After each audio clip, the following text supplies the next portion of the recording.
primeiro domingo, né, depois da ressurreição, primeiro domingo do mês, vamos cear.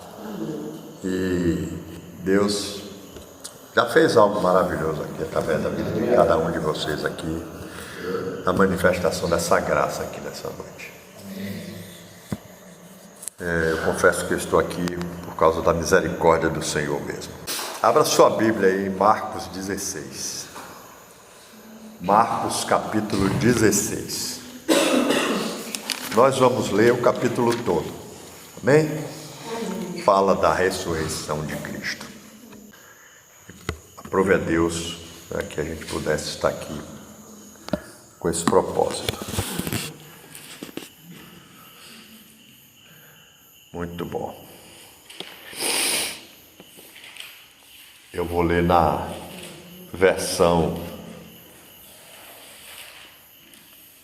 nova versão transformadora.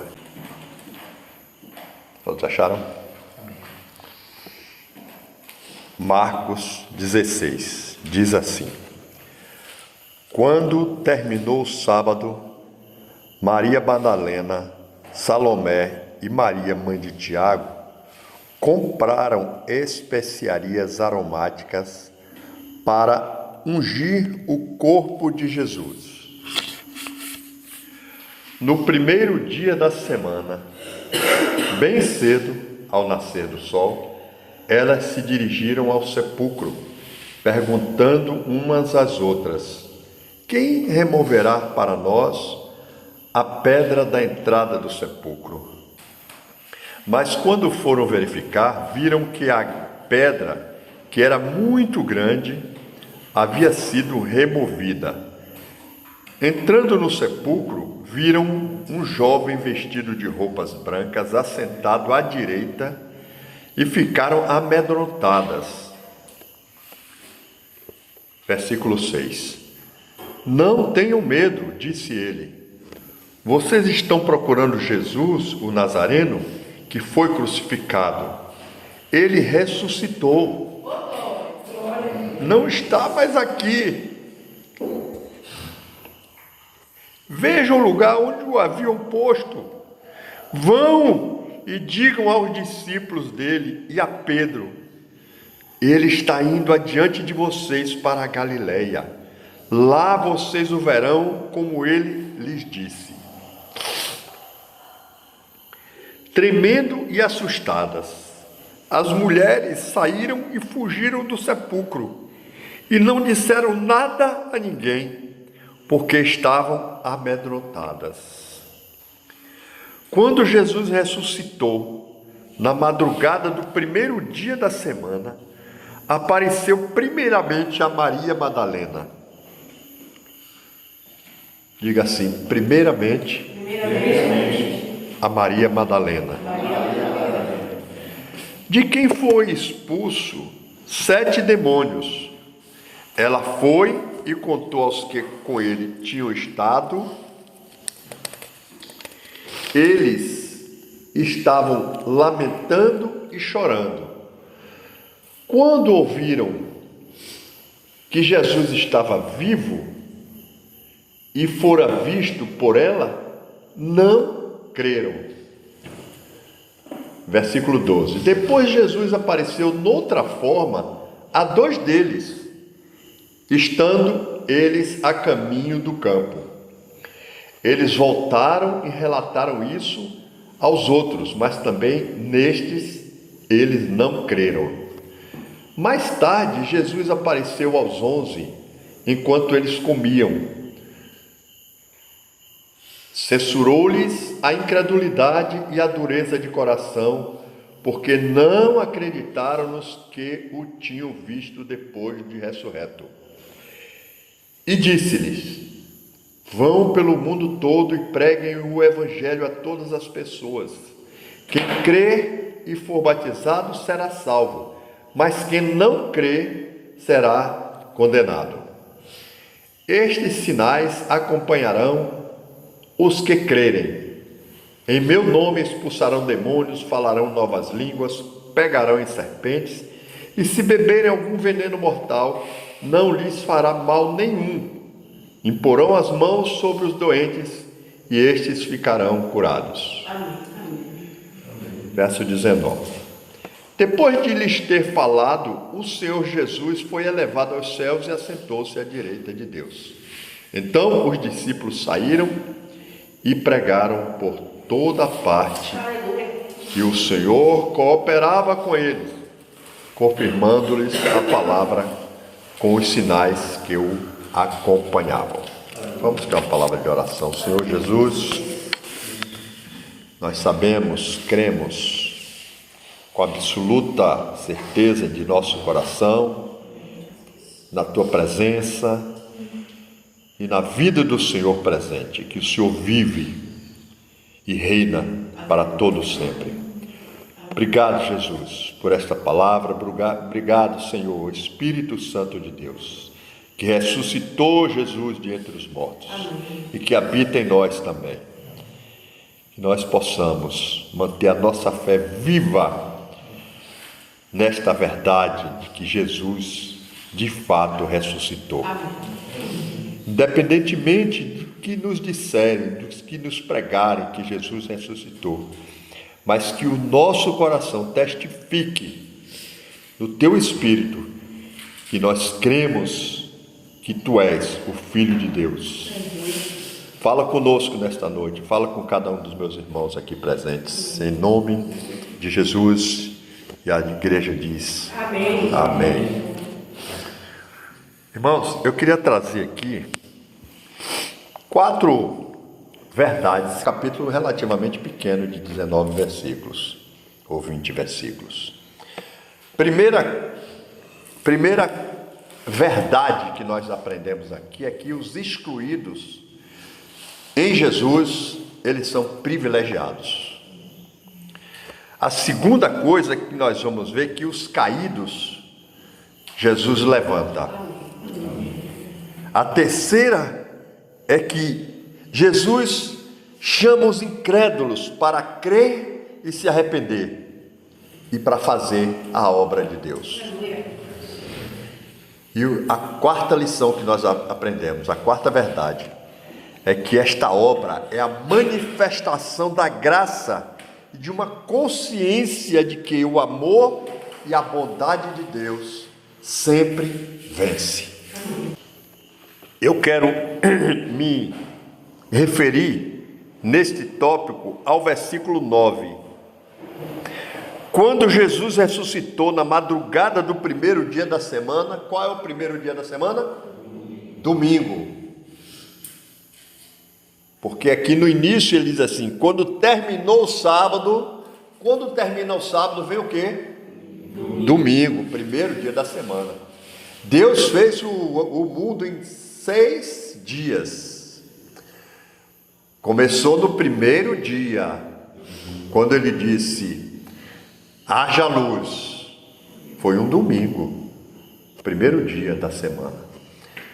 Aí, segundo dia, terceiro dia, no 6º dia, ele fez o homem. Façamos o homem, a Trindade, Pai, o Filho e o Espírito Santo, estava ali criando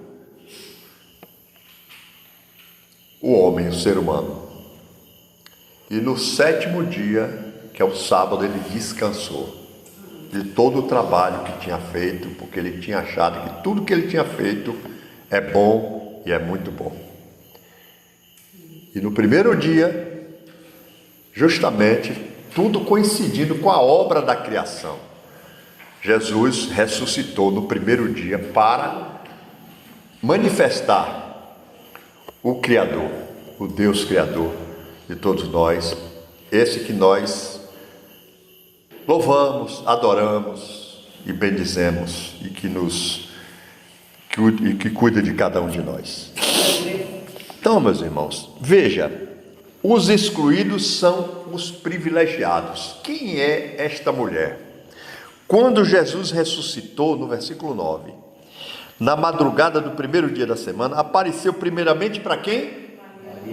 Maria Madalena. E a Bíblia faz questão de dizer de quem ele havia expulsado 7 demônios. Uma pecadora, uma mulher excluída. e que Jesus era acusado por comer, por dar importância, por se manifestar aos pecadores. Jesus, ele rompe todos os preconceitos do ser humano, do mundo, e ele chama pecadores ao arrependimento. Ele estava aqui privilegiando uma mulher excluída da sociedade.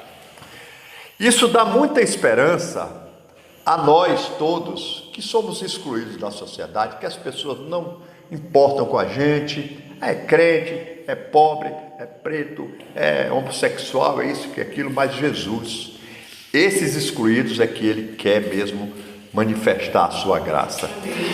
Veja que o mundo não sabe disso. Aqui em 1 Coríntios, deixa eu ler somente uns versículos aqui. 1 Coríntios, capítulo 1, no versículo 26, ele diz assim: meus irmãos, pense no que vocês eram quando foram chamados. Você já parou para pensar no que você era quando você foi chamado?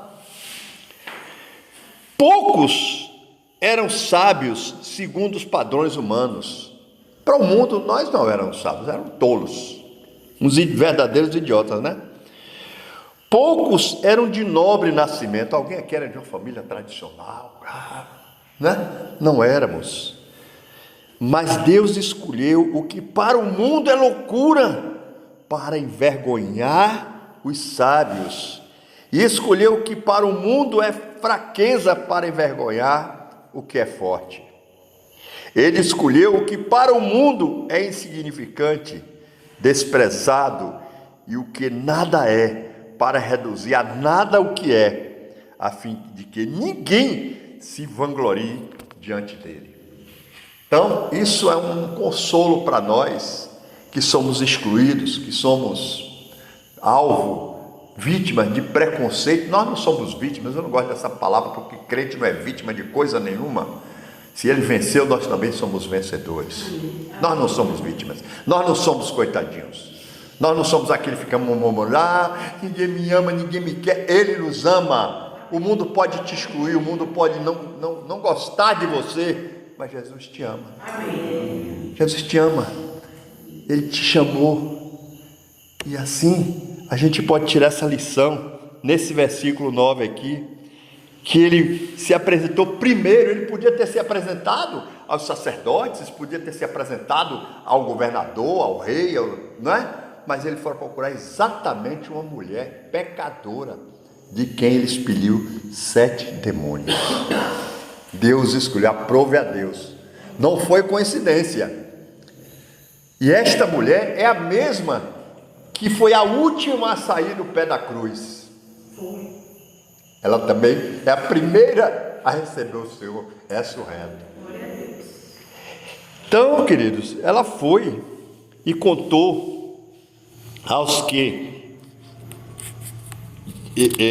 com ele tinham estado. Ela foi e contou com eles estavam chorando, lamentando a morte de Jesus. Quando ouviram ela dizer que Jesus estava vivo e foi visto por ela, eles não acreditaram, porque estava sendo dito por alguém que eles não estavam dando o menor valor, mas Jesus deu o maior valor da face da terra, pelo maior acontecimento do universo, a ressurreição de Cristo. Quem foi primeira? Uma mulher pecadora que ninguém dava valor a ela. Então, quando você for pregar, que não der valor a você, continue fazendo a obra, continue pregando, continue manifestando essa graça do Senhor que Jesus te escolheu. Amém? Amém. Foi dito aqui, estão aqui aqueles que Jesus escolheu. Amém. Ele escolheu uma só. Você vai lá e avisa para esse povo aí. Então, essa é a primeira lição que nós aprendemos nessa passagem, que os excluídos são privilegiados. Os excluídos, para Jesus, são privilegiados. Aqueles que o homem não dá nenhum valor. Pois é esse que ele diz, venha, é esse que eu dou valor. Amém? Então, voltando aqui, começando o texto, ele disse: quando terminou o sábado, Maria Madalena, Salomé e Maria, mãe de Tiago, compraram especiarias, perfumes, né? Porque essa mesma Maria Madalena foi lá que se derramou o bálsamo aos pés de Jesus e enxugou-se nos cabelos. E foram lá também para ungir o corpo de Jesus. Na verdade, o corpo dele já tinha sido ungido por Maria Madalena, porque ele mesmo disse: essa mulher está me ungindo para o sacrifício. Então, queridos, elas entrando no sepulcro e viram um vestido de roupas brancas assentado à direita e ficaram amedrontadas. Aqui um homem, um jovem vestido de roupa, com a roupa branca. Elas viram um anjo. E o anjo dizia para elas ficaram amedrontadas, né?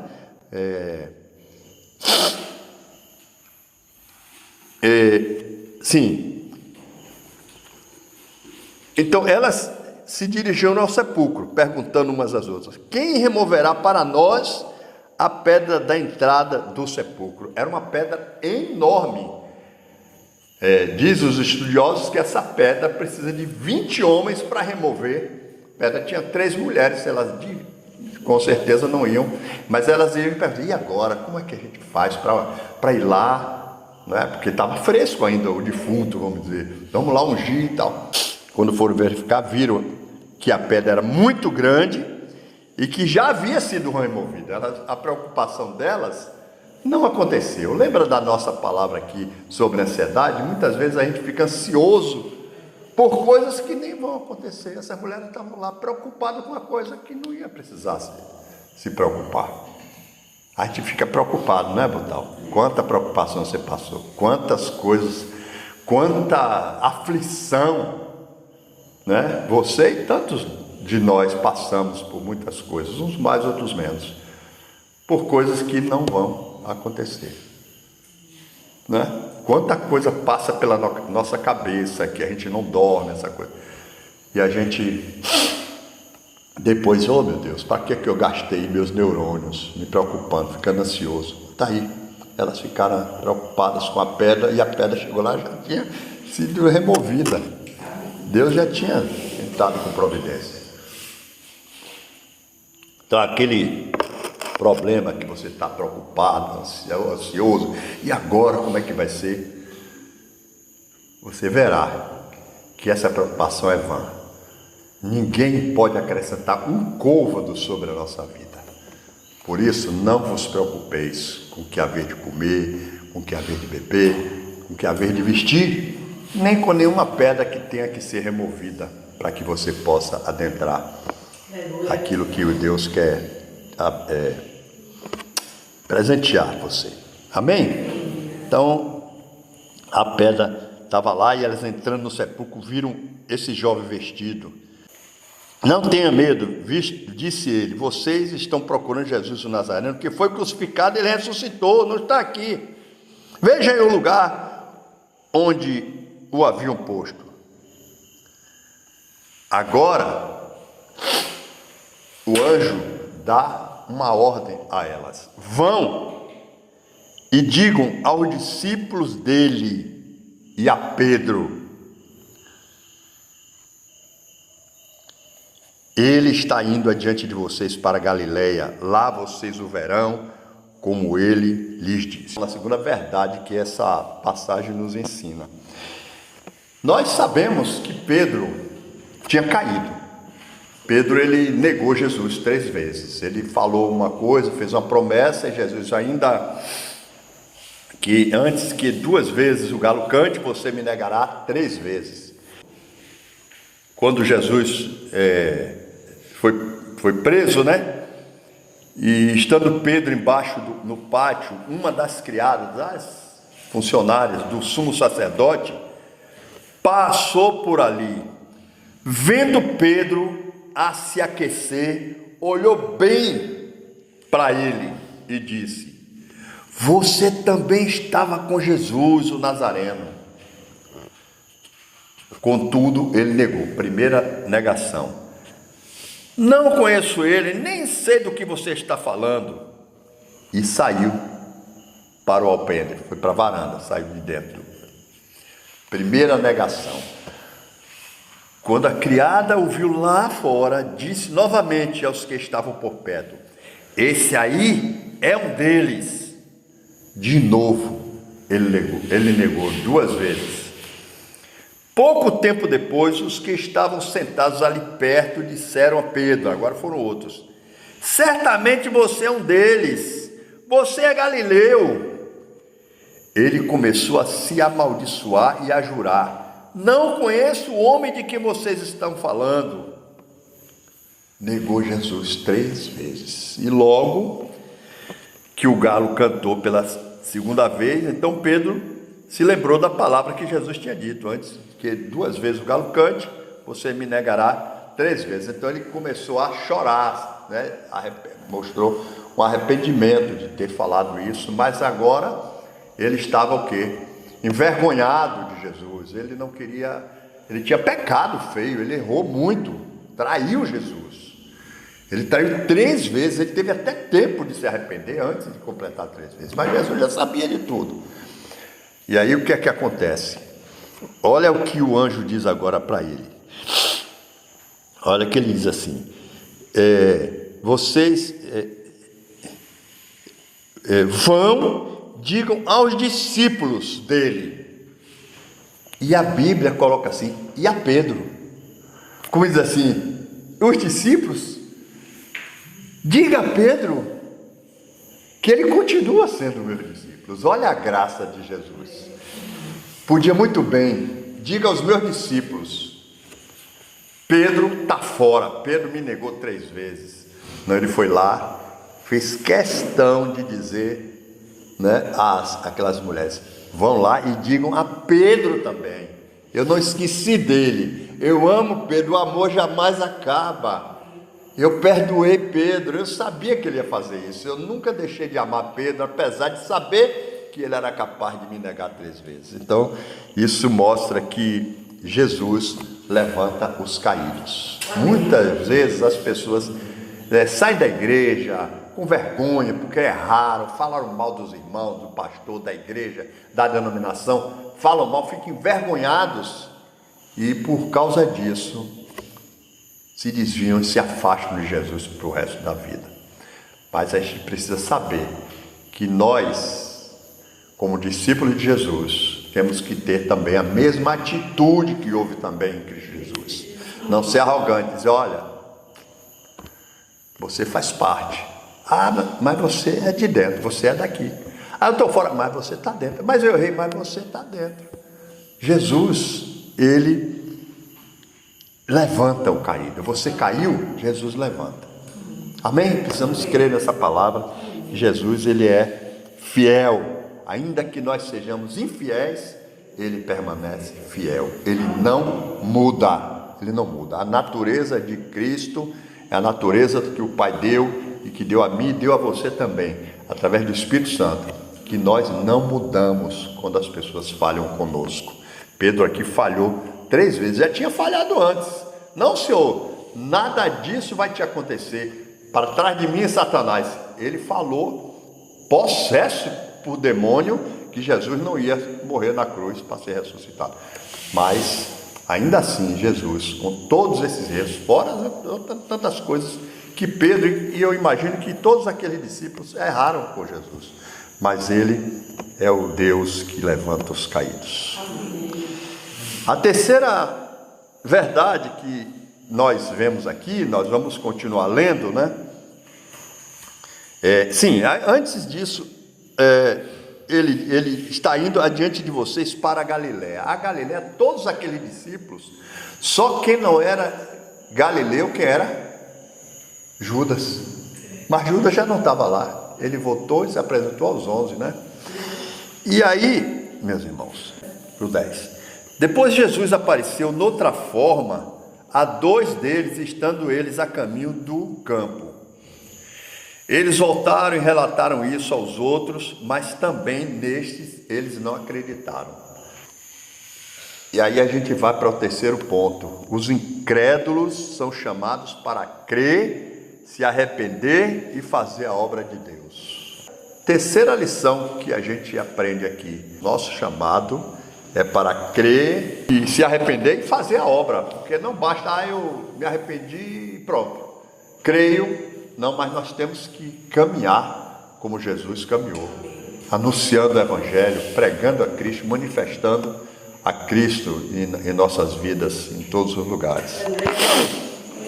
Então, é isso que a gente aprende, que os incrédulos são também chamados. Mais tarde, Jesus apareceu aos 11, enquanto eles comiam. Olha aí, Jesus agora senta na mesa com os 11. Eles não creram quando Maria Madalena falou, não creram quando os discípulos falaram, e agora é o próprio Jesus que aparece aos 11, enquanto eles comiam, e censurou a eles a incredulidade e a dureza do coração, porque eles não acreditaram nos que tinham visto o próprio Jesus depois de ressuscitado. Mas vocês foram avisados que eu fui visto e vocês não acreditaram, agora sou eu que estou aqui. Está vendo? Isso aí nos revela a quarta verdade, que a obra de Deus é a manifestação da graça e de uma consciência de que o amor e a bondade sempre vencem. Eu ouvi um testemunho de um senhor de 102 anos, ele não aparentava ter uns 80 anos, se tivesse, mas tinha já 102 anos, totalmente lúcido, totalmente bem, sabe? Então a repórter perguntou a ele qual era o segredo, o primeiro segredo que ele contou: a bondade sempre vence. Então, eu vejo, sabe, irmãos, que tem crentes que não entenderam ainda quando o próprio Butal falou aqui sobre a bondade de Deus. Deus é bom o tempo inteiro, ainda que a gente não entenda a bondade dele. Ele está sendo bom. Muitas vezes a gente não entende, fica, mas Deus, aconteceu isso, eu não gostei disso, sofri tanto, etc, tal, se preocupa. A gente se preocupa porque a gente é assim mesmo, né? A gente, ser humano, ele tem um coração duro para crer na bondade de Deus. E a gente só crê quando vê. Quando vê que a vitória chegou, mas a gente não se alegra e não confia na bondade de Deus para crer que Deus é bom e que a vitória vai chegar. Não sei quando é, mas que vai chegar, vai. Porque Deus é sempre bom. Ah, mas está demorando, está isso, está aquilo. Deus é bom. Nós precisamos crer nessa bondade de Deus, porque a bondade sempre vence. Então nós precisamos também sermos bondosos. Não confundir bondoso com bonzinho. Bonzinho é aquele que quer ser bonzinho o tempo todo. Diz sim quando é para dizer não. Diz não quando é para dizer sim. Quando eu digo para você sim, mas que era para dizer não, eu estou dizendo sim para você e não para mim. Então, Deus não quer isso. Deus não vai dizer sim para você quando é para dizer não, porque senão ele está negando a si mesmo. Deus não nega a si mesmo, de jeito nenhum. Ele censurou os discípulos pela dureza do coração, de não crerem nas pessoas que foram enviadas para testemunhar, né, da ressurreição dele. Mas agora, ali naquela mesa, ele chama todos à comunhão, é o que nós vamos fazer hoje, né? Essa comunhão quer dizer isso, a gente está lembrando, nós estamos, lembra que ele fala assim, ó, fazer isso em memória de mim, para a gente guardar esta memória por todas as vezes que nós nos reunirmos, memorizar Jesus, crer em Jesus, que Jesus está presente, está vivo, que ele vive, ele reina, ele está em nós, e ele que é a prioridade de tudo na nossa vida, ele é o motivo do nosso louvor, ele é o motivo da nossa vida. Nós só estamos vivos porque ele vive, e a gente pode crer nisso. Ele manda que a gente pregue isso. Olha, meus irmãos, vão pelo mundo todo. Vão só ali? Não, pelo mundo todo. E preguem o evangelho a todas as pessoas, a todas as pessoas. Quem crê e for batizado será salvo, mas quem não crê será condenado. Vai ter muitas vezes as pessoas dizem assim, mas vai querer contestar com você. Meu irmão, só tem uma distância desse tamanho de mim para você. Você não crê, mas eu creio, vou continuar crendo. Você quem sabe vou orar para que você venha a crer também. Então ele diz, esses sinais acompanharão os que creem. Em meu nome expulsarão demônios, falarão novas línguas, pregarão em serpentes, e se beber algum veneno mortal, não lhes fará mal nenhum.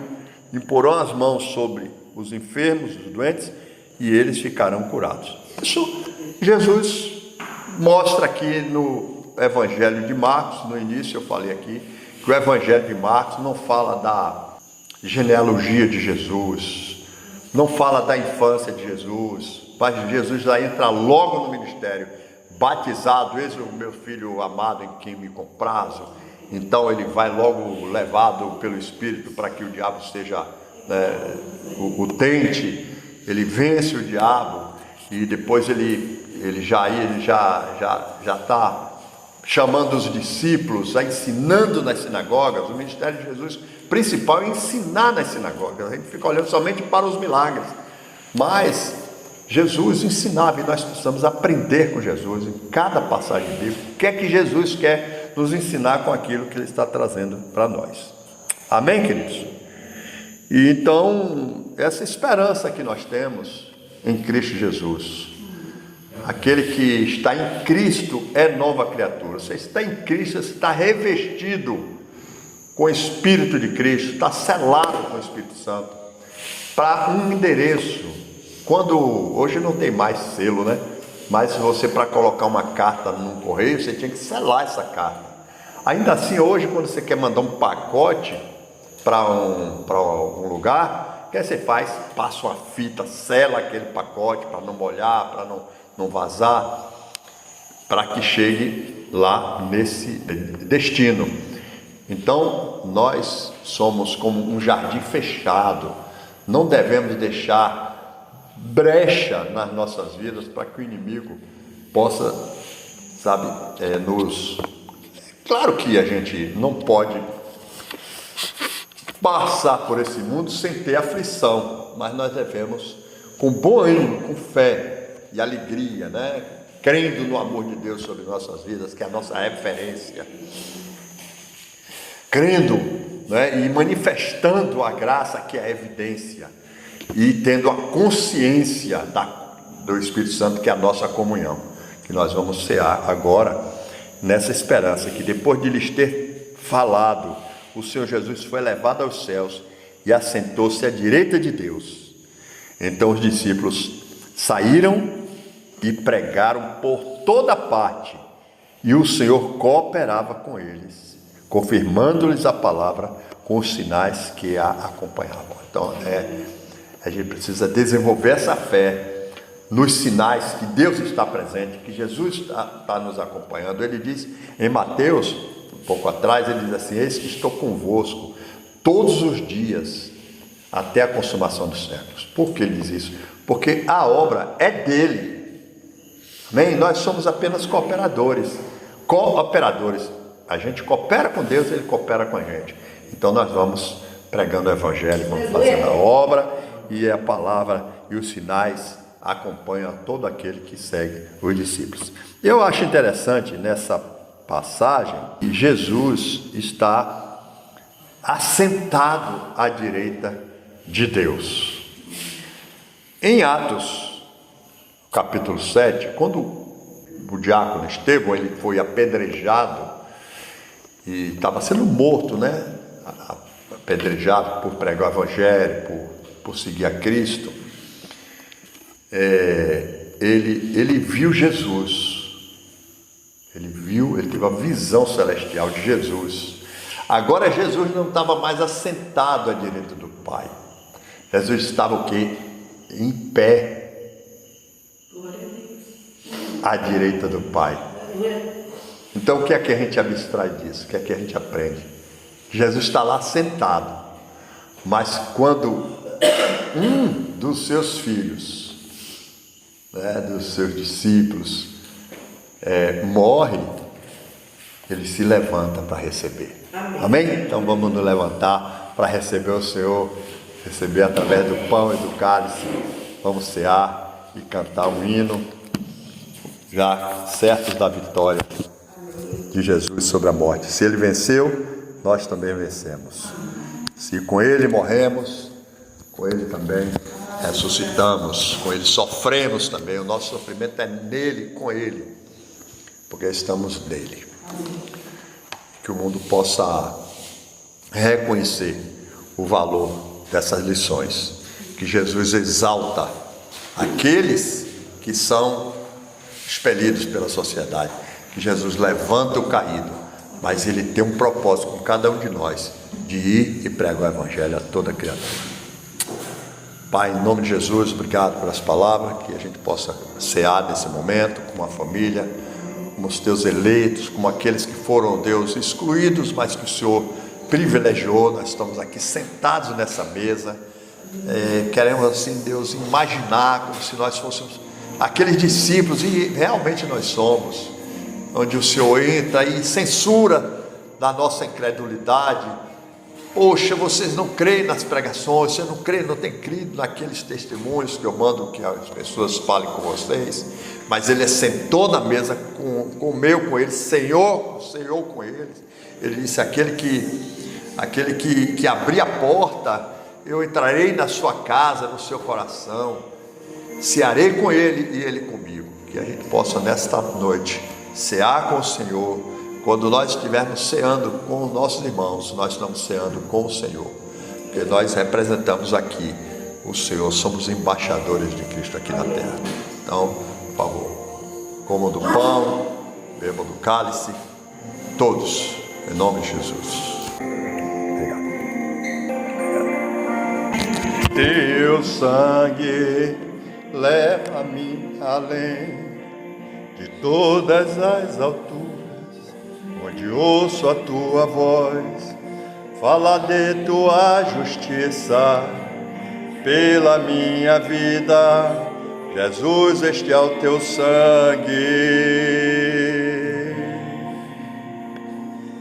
Tua cruz mostra a tua graça, fala do amor do Pai, e prepara para nós um caminho para Ele, onde eu posso me achegar somente pelo sangue que nos lava dos pecados, que nos traz restauração. Nada além do sangue, nada além do sangue de Jesus,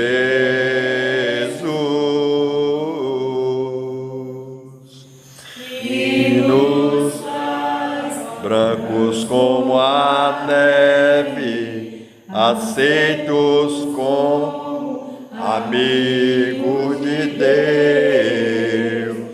Nada além do sangue, nada além do sangue de Jesus.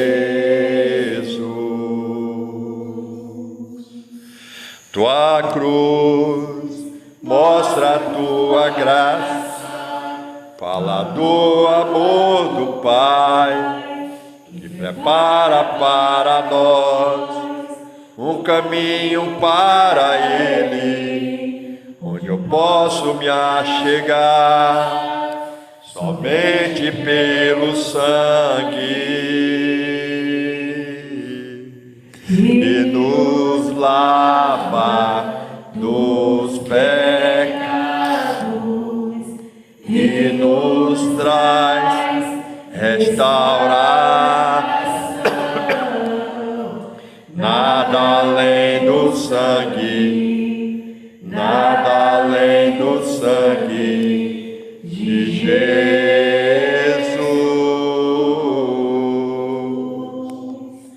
que nos faz brancos como a neve, aceitos como amigos de Deus.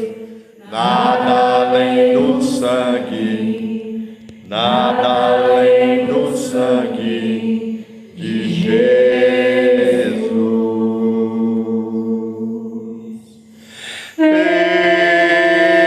Eu sou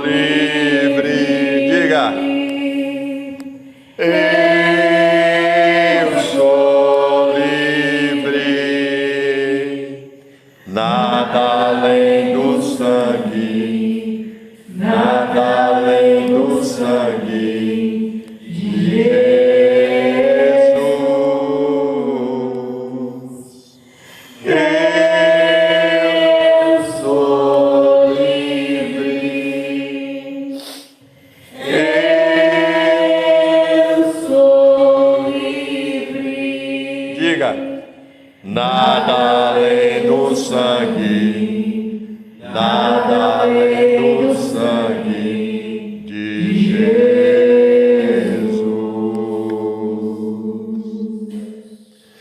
Alvo mais que a neve, alvo mais que a neve, se neste sangue lavado, mais alvo que a neve serei. Alvo mais que a neve,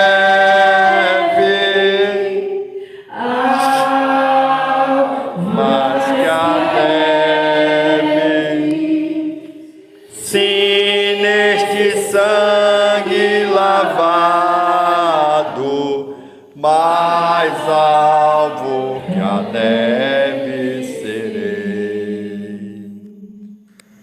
Amém? Glória a Deus. Comamos do pão todos.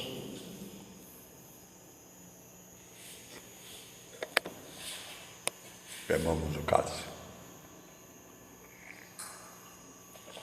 Até que ele venha. Os fiéis são os trabalhos. Seu trabalho já findou, a carreira desses santos nesta vida já cessou. Do Senhor os bons sofreiros terminaram seu amor. A colheita completou-se, é a vinda do Senhor. O Rei está voltando, o Rei está voltando, a trombeta está soando para o santo trasladar. Sim, o Rei está voltando, o Rei está voltando. Aleluia. Ele vem me buscar. Desta terra estão subindo os remidos para o céu, ao encontro do Deus Filho, que aparece além do véu. E o tempo está deserto, sua pregação cessou. A notícia em toda parte, Jesus Cristo já voltou. O Rei está voltando, O Rei está voltando, a trombeta está soando, o meu nome a chamar. Sim, o Rei está voltando, o Rei está voltando. aleluia. Ele vem me buscar. Os remidos vão subindo, é a festa celestial. Todo o céu está se abrindo, no bem-vindo sem igual. Qual o som de muitas águas nós ouvimos entoar. Aleluias ao Cordeiro, indo para o nosso lar. O Rei está voltando, o Rei está voltando, a trombeta está soando para o santo trasladar. Sim, o Rei está voltando, o Rei está voltando. Aleluia, Ele vem me buscar. Amém? Aplauda o Senhor Jesus. Glória a Deus.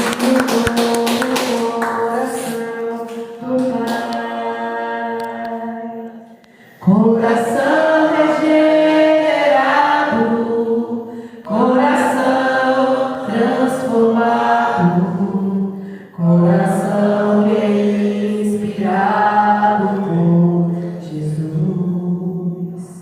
como fruto deste novo coração, eu declaro a paz de Cristo, abençoe meu irmão, preciosa é a nossa comunhão. Somos corpos, assimilados na cruz, totalmente ligados, unidos, vivendo em amor, uma família, sem qualquer falsidade, vivendo a verdade, expressando a glória do Senhor, uma família, vivendo o compromisso de um grande amor de Cristo. Eu preciso de ti, querido irmão, precioso és para mim, querido irmão. Amém? A graça bendita, maravilhosa de nosso Senhor e Salvador Jesus. Assim seja. O amor bendito do nosso Pai, nosso Deus maravilhoso e eterno. Assim seja. E a consolação, e a comunhão e a instrução do Espírito Santo seja com todos hoje e sempre, em todos os lugares. E a igreja diz: Amém. Amém. Amém. Irmã Botal, o Senhor está te dando autoridade. Amém? Sobre as potestades, sobre os principados, sobre demônios, para curar, para ir pregar o Evangelho com autoridade, em nome de Jesus. Amém? Aleluia.